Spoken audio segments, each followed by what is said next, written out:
Eu quero trazer agora esse assunto para a nossa Casa do Tribuna, porque é muito importante nós conversarmos sobre esses assuntos que estão tão presentes na vida de todos nós. Acho que cada um de nós conhece alguém que teve Parkinson, ou tem Parkinson, ou até mesmo que tenha Alzheimer. Hoje, mal de Parkinson, no tema, na conversa com o neurocirurgião funcional, o doutor Cláudio Correia, aqui na Casa do Tribuna. Doutor, seja muito bem-vindo, viu? Muito obrigado. Ao nosso Tribuna Independente. E eu vi aqui uns dados bastante importantes, né? A doença cresce a cada ano, principalmente na terceira idade, e a gente tem visto assim um crescimento um tanto quanto assustador nesses últimos tempos. Por que a doença de Parkinson tem crescido muito? É por questão de alimentação, qualidade de vida? O que tem causado esse aumento tão grande? Bom, em primeiro lugar, doença de Parkinson, também chamada de mal de Parkinson, é uma doença que se caracteriza por ser degenerativa em uma área do sistema nervoso central, trazendo sintomas que vão limitando progressivamente a atividade do paciente. Entre eles, o tremor, uma lentidão dos movimentos, uma falta de equilíbrio e propicia muitas quedas e outros acidentes. Tá. Agora, o aumento exponencial, como você está dizendo, da incidência da doença, que está mais ou menos, para você ter uma ideia, 1% da população acima de 65 anos é portadora da doença de Parkinson. Você deu um dado agora mesmo que tem aí aproximadamente varia um pouquinho de estatística para estatística, mas 60, 180 a 200 casos por ano em cada 100 mil habitantes, né? Em 2015 foi feita uma publicação mostrando que tinha 6,200 milhões de pessoas acometidas pela doença, certo? E 170 mil mortes provocadas por essa doença. Então, é uma doença importante. E o aumento dela, uma das razões, é por causa da maior longevidade do ser humano, certo? Enquanto que, se você pegar 30 anos atrás, a média de sobrevida era em torno de 70, 72, hoje nós estamos mais do que isso. Então, como é uma doença que predomina no idoso, é claro que as alterações degenerativas que provocam essa doença afetam mais essa população de idade mais avançada. É mais raro em pacientes abaixo de 65 anos de idade, embora isso possa acontecer também. Se existem fatores alimentares, por exemplo, uma das possíveis causas é a intoxicação por agrotóxicos, certo? Até tem sido discutido aí no governo a respeito de liberação, certo? Isso é uma verdadeira absurdo, porque é uma das causas não só desta doença, mas de muitas outras doenças, né? De forma que provavelmente alimentos industrializados, alguns deles, possam conter. Isso ainda precisa ser documentado através de estudos multicêntricos, mas seguramente é aventado como uma das hipóteses da etiologia, da causa da doença de Parkinson, a manipulação de agrotóxicos. Isso nos alimentos. Tanto é verdade que nos Estados Unidos a prevalência, ou seja, a frequência de doentes com portadores dessa enfermidade é muito mais entre aqueles que trabalham em fazendas e mexem com agrotóxicos do que fora desse ambiente. Agora, não tem um controle sobre isso, não tem? A Anvisa controla esse tipo de... Bom, isso é do ponto de vista... É claro que ela controla, mas existe um lobby muito grande para que seja ainda permitido alguns desses agrotóxicos que já foram banidos na Europa, por exemplo. Tá certo? Então, há um controle, mas esse aqui no Brasil não é uma coisa ainda que segue as normas internacionais de países mais desenvolvidos. Ok.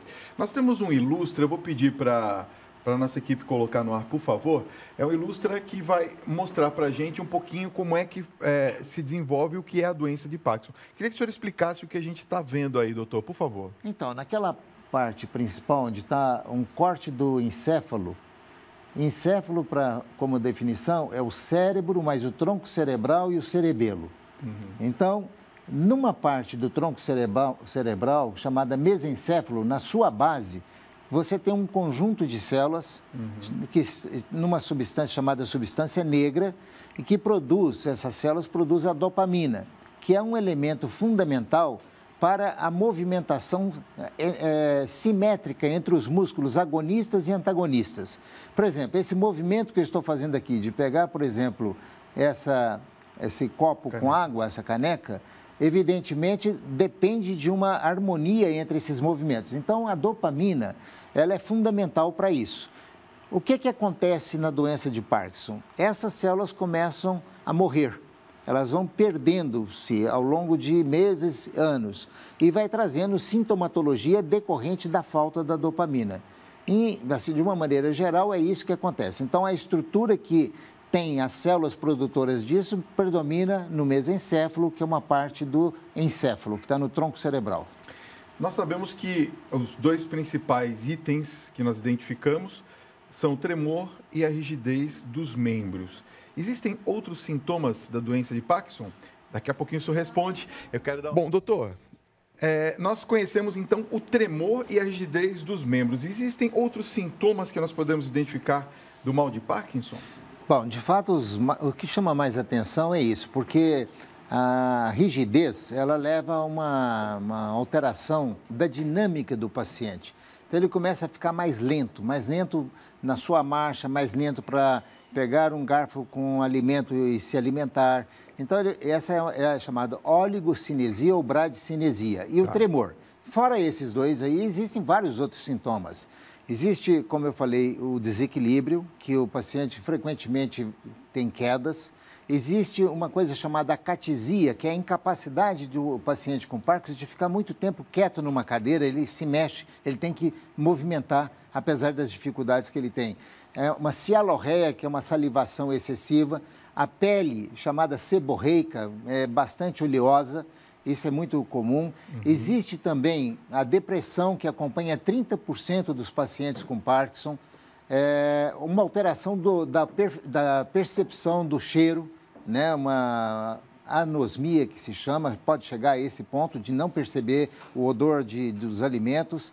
Existe também uma alteração da frequência da palavra. Ela vai ter uma chamada da escrita, que chama micrografia, e da palavra, que fica também prejudicada pela alteração dos músculos que faz o movimento das cordas vocais e tudo isso.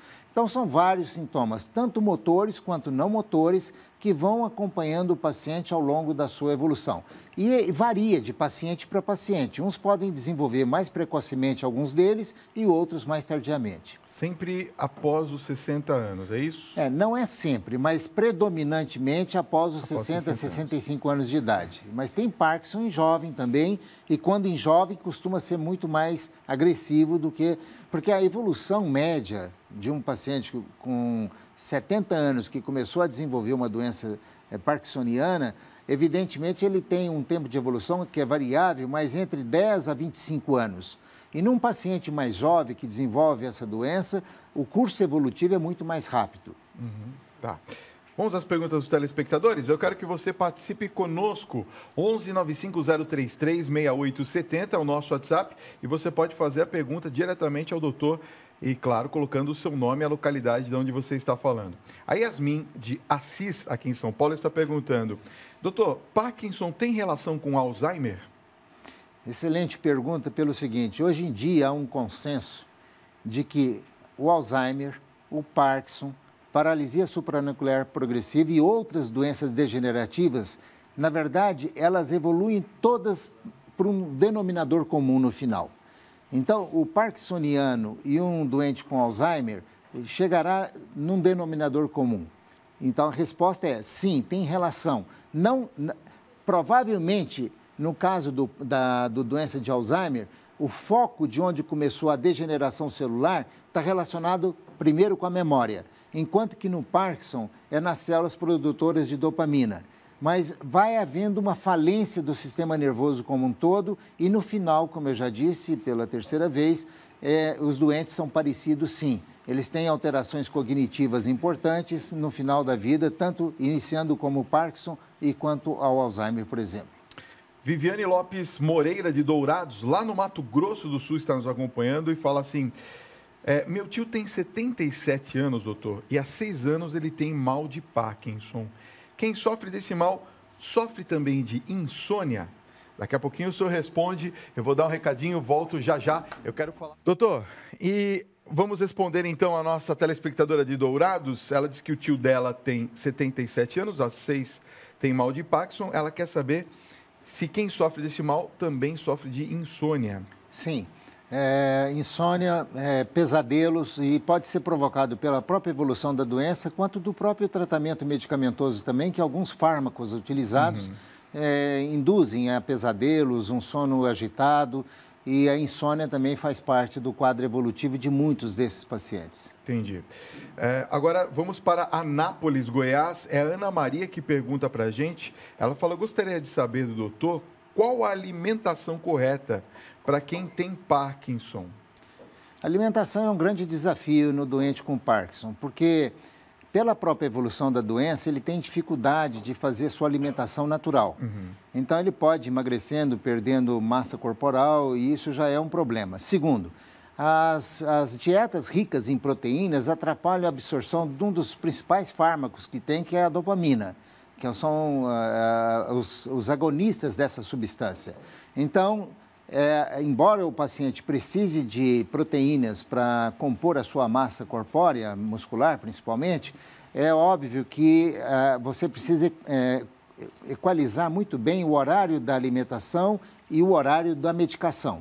Outra coisa, os suplementos vitamínicos, porque são pacientes que são já idosos e vão se depauperando na sua constituição, na sua compleição física, por causa da má alimentação. Então, esses nutrientes adicionais para repor um pouco energeticamente a dieta são importantes também. Vitaminas, vitaminas E e vitamina C são recomendáveis. E a vitamina do complexo B, B6, pode às vezes também atrapalhar um pouco a absorção de alguns dos fármacos utilizados no tratamento da doença. Então, precisa ter a orientação de um nutricionista que trabalhe na área neurológica também, que entenda dessa situação.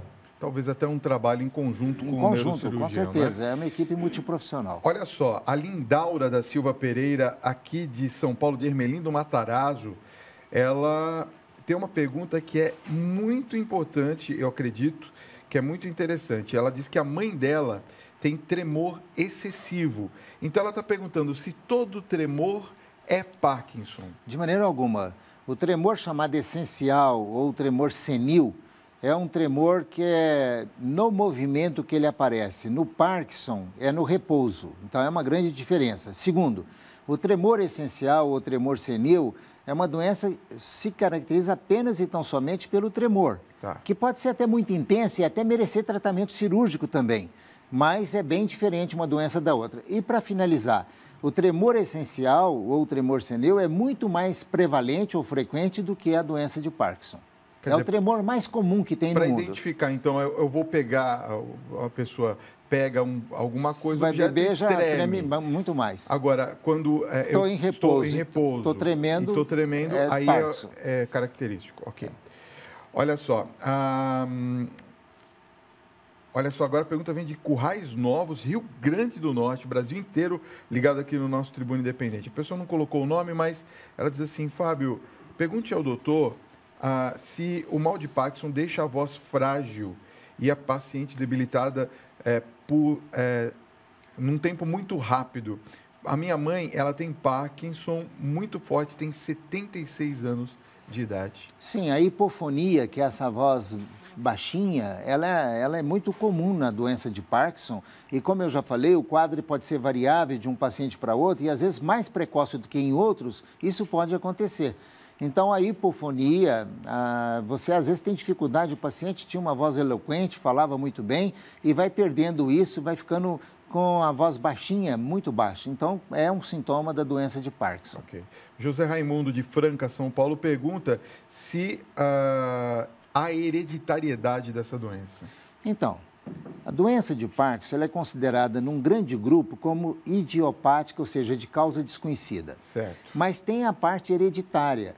Acredita-se que, do ponto de vista genético, algumas enzimas que fazem a degradação de algumas proteínas, alfa-nucleína e parquina, elas deixam de acontecer e essas proteínas vão se aglomerando nessas células produtoras de dopamina através de uma estrutura chamada corpos de Levy, que são inclusive observáveis até pelo microscópio, e isso vai destruindo. Então, há uma possibilidade, sim, genética de causa de doença de Parkinson. Existe também aquela dos agrotóxicos, existe a atribuída a traumas de crânio. Alguns lutadores de boxe, por exemplo, desenvolveram doença de Parkinson provavelmente por microtraumas decorrentes dessa profissão que eles tinham. Entendi. Então, são essas possibilidades as principais como etiologia da doença de Parkinson. Tem uma pergunta aqui do Odécio Salles Moreno da Silveira, de Parnaíba, lá no Piauí. Ele está dizendo que a mãe dele tem Parkinson, doutor, e nos últimos tempos ela tem muita falta de memória. Está perguntando se tem algum relacionamento com a perda de memória. As alterações cognitivas, que é essa capacidade da memória, de uma coisa que se aprendeu e ter que reproduzir, ela vai acontecer na evolução da doença de Parkinson também. Certo. Lembra quando nós falamos que o Alzheimer, que começa dessa maneira, mas o Parkinson chega também a ter esse tipo de comportamento mais na fase avançada? Ok, nós temos uma pergunta aqui muito interessante da Roseli de Guarulhos. Ela fala que o pai dela tem o mal de Parkinson há uns 10 anos e que as roupas o incomodam demasiadamente. Ele acha que tudo está apertado, apesar da roupa não estar apertada. Ela está perguntando se isso faz parte da doença. Diz que o pai dela tem 81 anos, mas daqui a pouquinho o senhor responde. Deixa eu dar... Doutor, nós temos então a pergunta da nossa telespectadora que diz, aqui a Roseli de Guarulhos, que o pai dela tem 81 anos, há 10 anos tem mal de Parkinson e ele acha as roupas todas apertadas. Isso é normal da doença, doutor? Não, essa queixa eu não conheço, de roupa apertada. Vamos lembrar da acatesia, que é aquela incapacidade do paciente ficar quieto e fica mexendo, não necessariamente por causa disto.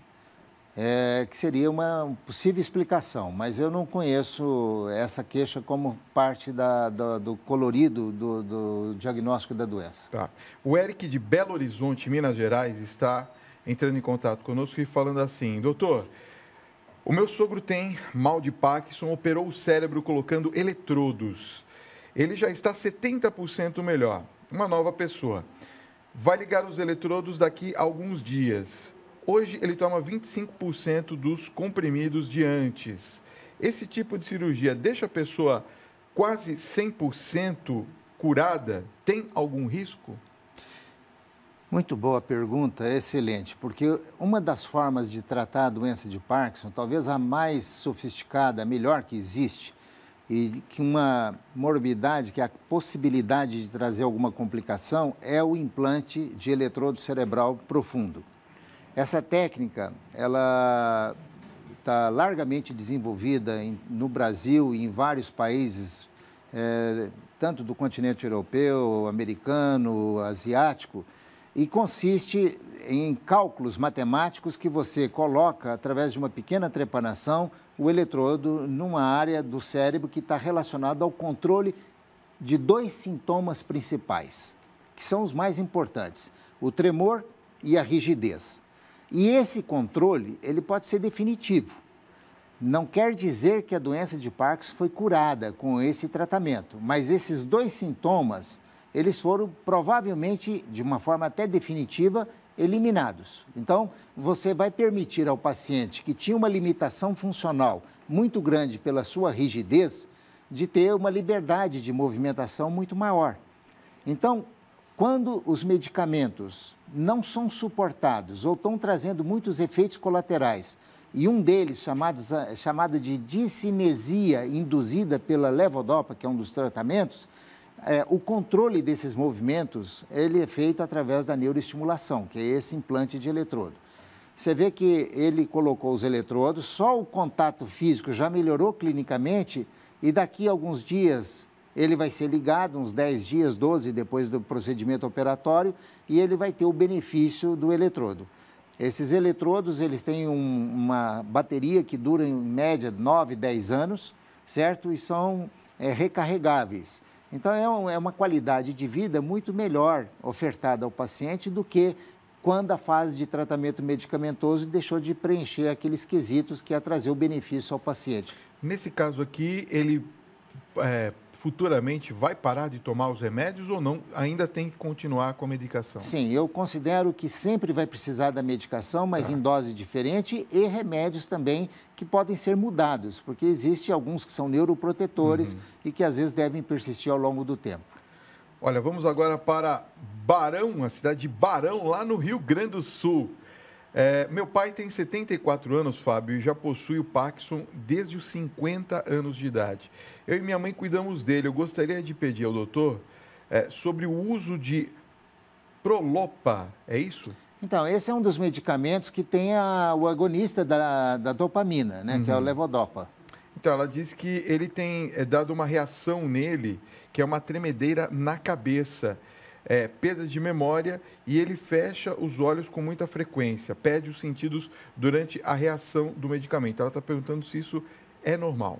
Então, o uso prolongado desse tipo de medicamento pode induzir o que nós falamos há um minuto atrás, a cinesia induzida pela levodopa, que são esses tremores mais bizarros, inclusive, do que o tremor originário que ele tinha, que ele citou aí na cabeça, mas pode ter o corpo inteiro. O paciente tem um tipo de movimento involuntário decorrente do uso dessa substância. Não são todos e não são em todas as fases que isso acontece. Tá. Olha só, boa noite, Fábio. Gostaria de saber do Dr. Cláudio.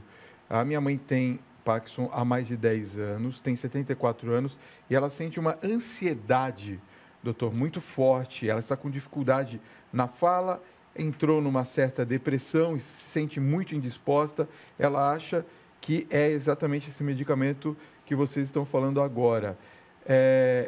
Essa situação existe mesmo? Então, no próprio curso evolutivo da doença, essas alterações não motoras, mas ligadas ao comportamento, como ansiedade, angústia, depressão, fazem parte da evolução da própria doença. É claro que os medicamentos podem contribuir. Alguns desses medicamentos são até não suportados pelos pacientes devido aos efeitos colaterais. Isso pode acontecer. Tá. Mas a própria curso evolutivo da doença prevê esse tipo de alteração que ela agora está apresentando. Doutor, vamos falar um pouquinho de prevenção. Existe a possibilidade da gente prevenir o mal de Parkinson? Não, eu acho assim, se nós estamos falando que trabalhar com agrotóxicos ou fazer a ingestão de alimentos poluídos por essa substância química é um dos fatores considerados causadores da doença, então isso aí, se puder ser evitado, você está fazendo uma prevenção. Surpreendentemente, as pessoas que fumam e as pessoas que tomam café e chá, elas têm menos frequentemente a doença de Parkinson do que as que não têm esses hábitos. Café em exagero? E surpreendentemente o cigarro, que é um malefício terrível para a saúde, mas na prevalência daqueles pacientes que usam o tabagismo, que fumam, eles têm menos frequentemente a doença de Parkinson do que aqueles que não fumam. Agora, é engraçado que as pessoas que normalmente têm o diagnóstico de Parkinson, elas se tornam assim extremamente assustadas. Quer dizer, ela não sabe o que fazer. Parece que decretou-se a morte, exatamente como o câncer e outras doenças desse porte. O que o senhor poderia falar para as pessoas que tiveram um diagnóstico recente de Parkinson? Bom, um dos motivos, eu já deparei com pacientes que eu falo, você fiz o diagnóstico, você fala, tem o Parkinson, e o paciente realmente reluta em não concordar com isso no primeiro momento.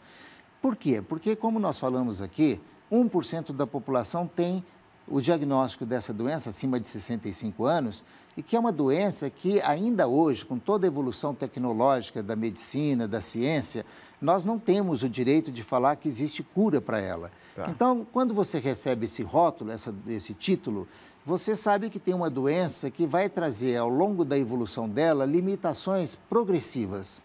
E isso tudo não é agradável de ouvir, certamente. Tá. Mas todos esses pacientes precisam e devem ser tratados, que vai ter uma qualidade prolongada da sua vida, sem dúvida alguma.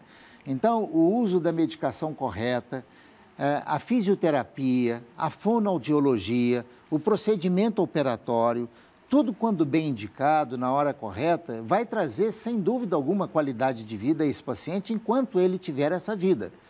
O paciente que é mal cuidado, ele vai ter muito mais limitações precoces do que aquele que é muito bem cuidado. Então, não é porque você tem um doente com uma doença degenerativa inexorável, como o Alzheimer, como o Parkinson, que você não vai cuidar desse paciente. Ele tem tratamento, ele não tem cura, mas tem tratamento. E o tratamento, fundamentalmente, vai melhorar a qualidade de vida desse seu familiar, com certeza absoluta. Quero agradecer ao Dr. Cláudio Correia, neurocirurgião funcional, 30 anos já da sua atuação profissional. E hoje nós percebemos a importância da gente ter esses diagnósticos precoces e de levarmos adiante um bom tratamento de Parkinson. Obrigado pela sua presença nessa noite. No fundo, eu que agradeço muito a oportunidade. Muito obrigado. Olha, eu quero passar os contatos do doutor. O site é www.claudiocorrea, sem o i, tá? correa.com.br, está aparecendo aqui no vídeo. O Facebook dr.claudiofernandescorreia e o Instagram @dr.claudiocorreia. Entre em contato se você ficou com alguma dúvida, às vezes não dá tempo, você já fala diretamente com o doutor. Certo, doutor? Muito obrigado por ter vindo ao nosso Tribuna Independente. Um grande abraço, viu?